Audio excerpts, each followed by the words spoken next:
My name's Kevin Hart, not the comedian, the other one. I've been married to my wife for 52 years. I have 3 children. They're all adults, obviously. They all have children, so I have 9 grandchildren.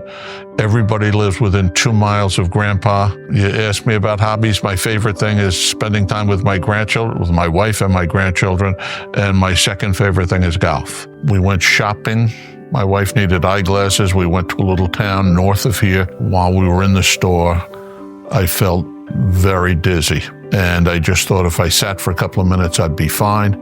The lady who was waiting on us said, "Do you want me to call 911? We both, after the fact, my wife and I thought that was a bit of an overreaction. I was just dizzy, but she went and did it anyway. And when they came, they made me lay down on the floor and they announced that I was having a stroke. They put me in the ambulance and took me to the hospital. I spent the next 11 days with every test known to man being done on me to find out what had caused this stroke.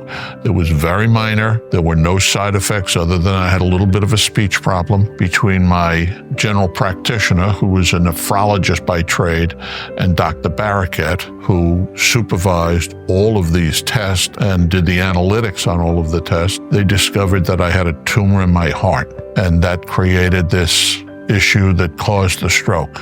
And Dr. Barakat takes no credit for it. He says a lady noticed it on the test, but he was there holding my hand every step of the way. And at the end of the 11 days, they sent me home for 2 weeks to rest because they wanted my brain to rest before I did open heart surgery. Now, if you could figure out how to rest when you have a tumor in your heart that's caused this, you're a better man than I am. I went in and I had the full open heart surgery where for 3 hours they stopped my heart, they opened it up, they took the tumor out, and he was there at the end to make sure everything was the way it was supposed to be. And then he supervised my rehab after that.